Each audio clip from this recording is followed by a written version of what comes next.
एक मनुष्य दहन करण्यासाठी ज्यावेळी मृतदेह असतो 500 किलो लाकडाची आवश्यकता असते।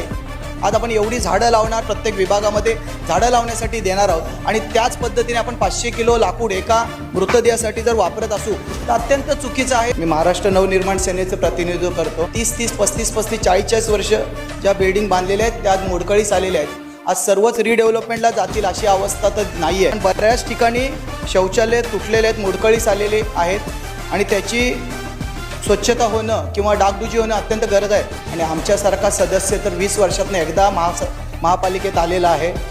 सार्वजनिक शौचालय याच्यासाठी मूळ अंदाज 2025ला 85 लाख होते। 26-27 मध्ये आपण 42 करोड केलेले आहेत। परंतु आपण जर लक्ष दिलं असेल की आताची जी शौचालयांची अवस्था आहे ती अत्यंत बिकट आहे आणि त्याच्यासाठी जो आपण फंड रेस केलेला आहे तो अत्यंत कमी आहे असं मला वाटतं। कारण बऱ्याच ठिकाणी शौचालय तुटलेले आहेत, मोडकळीस आलेले आहेत आणि त्याची स्वच्छता होणं किंवा डागडुजी होणं अत्यंत गरज आहे। आज कसं आहे, 2026 मध्ये आपलं सभागृह झालेलं आहे। सर्वात महत्त्वाचा आणि कळीचा मुद्दा जो येणार आहे असं मला वाटतं तो कंडोनियमची कामे।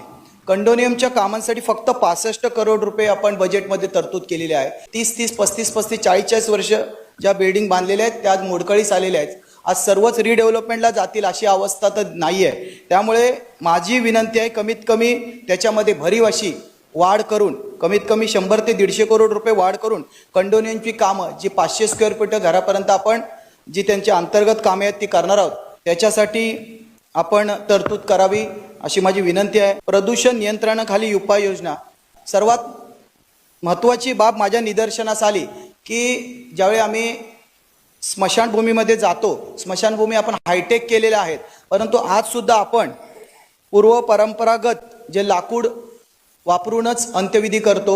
अत्यंत घातक असं ती गोष्ट आहे असं मला वाटतं।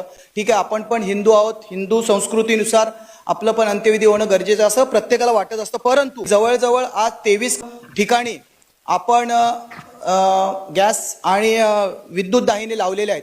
परंतु ज्यावेळी मी चौकशी केली त्यावेळी असं निदर्शनास आलं की तिथे कुठल्याही प्रकारचं अंत्यविधी झालेला नाही आहे। फक्त त्याच ठिकाणी जे काही बेवारस असतात त्यांच्यासाठी त्यांना बिल काढण्यासाठी एखादं डेमो द्यायला लागतो, त्याप्रमाणे बेवारस मृतदेह आणून तिथे त्याचं दहन केलेलं आहे। आणि त्या सगळ्या दाहिनी जे आता ते चौकशी समिती येईल त्या समितीमध्ये हा विषय येईल, मी त्या बाबतीत पत्रव्यवहार करणार आहे। परंतु एकही रुपया खर्च न करता जवळजवळ 40 करोड रुपये आपण त्या गोष्टीसाठी खर्च केलेला आहे। आणि आज जर आपण तिकडे जाऊन बघाल सगळ्या ठिकाणी तर त्या काही कामाच्या राहिलेल्या नाही। एक मनुष्य दहन करण्यासाठी ज्यावेळी मृतदेह असतो तो दहन करण्यासाठी 500 किलो लाकडाची आवश्यकता असते।